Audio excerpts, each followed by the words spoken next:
रात उन घरों में और भी खामोश हो जाती है जहां किसी का इंतजार रहता है। आज की रात भी वैसी ही है, एक तन्हाई जो दीवारों पर आपके नाम की तरह लटकती है। आप उस पुराने गांव की सड़क पर चल रहे हैं जहां लैंप की रोशनी अक्सर बीच में ही दम तोड़ देती है। हवा एक सन्नाटे का पैगाम लेकर चली आ रही है। जब आप रुकते हैं, आपको लगता है कि किसी ने आपका नाम फुसफुसाया, पर वहां कोई नहीं है, बस पांवों की धीमी गूंज और रात की सांसें। आप एक टूटी फूटी हवेली के सामने रुकते हैं। खिड़कियां काली, दरवाजा आधा खुला। दरवाजे के नीचे से धुंध निकलती है, ठंडी गीली धुंध जो किसी और दुनिया की खुशबू लेकर आती है। अंदर कदम रखते ही आपका दिल तेज धड़कने लगता है, पर आपका मन जानता है आपको पीछे हटना नहीं चाहिए। दीवारों पर पुराने चित्र झुके हुए हैं और उन चित्रों की आंखें किसी उम्मीद से भरी नहीं, वे केवल देख रही हैं। जब आप एक कमरे में पहुंचते हैं, फर्श पर कुछ अजीब निशान होते हैं, घसीटते हुए कदम, जैसे कोई चीज या कोई इंसान यहां से खींचा गया हो। अचानक एक धीमी हवा का झोंका आता है और कमरे की एक पिछली दीवार पर एक पुराना लेख उभर कर आता है, जैसे किसी ने सामने आकर कहा हो, "यहां मत रुको।" आवाज स्थिर और पुरानी लगती है, मानो समय खुद बोल रहा हो।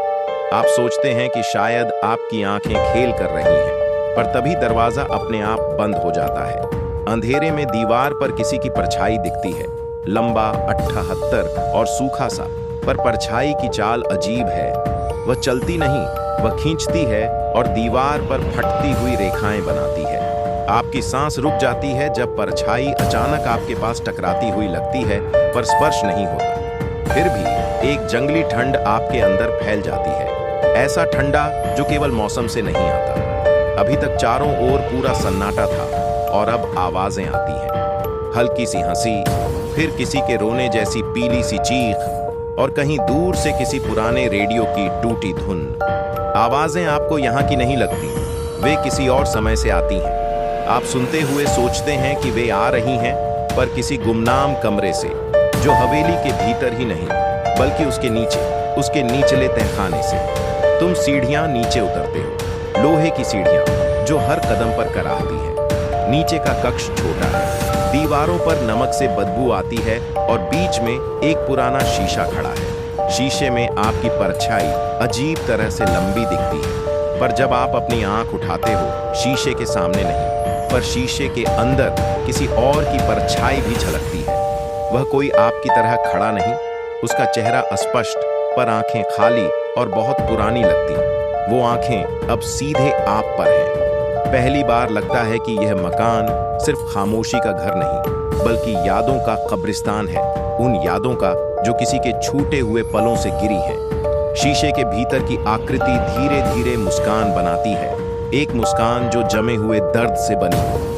आप पलटते हो, लेकिन पिठ जिस दीवार पर आप भरोसा करते हो, वहां एक दरार खुलती है और उससे एक ठंडी हवा के साथ किसी की फुसफुसाहट आती है।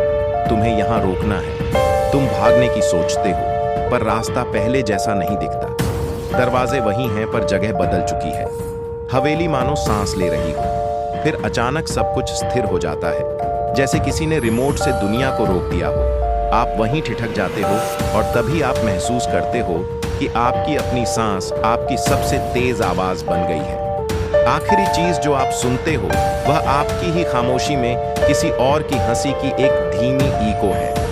और फिर अंधेरा इतना गहरा हो जाता है कि आप अपना चेहरा भी नहीं पहचान पाते।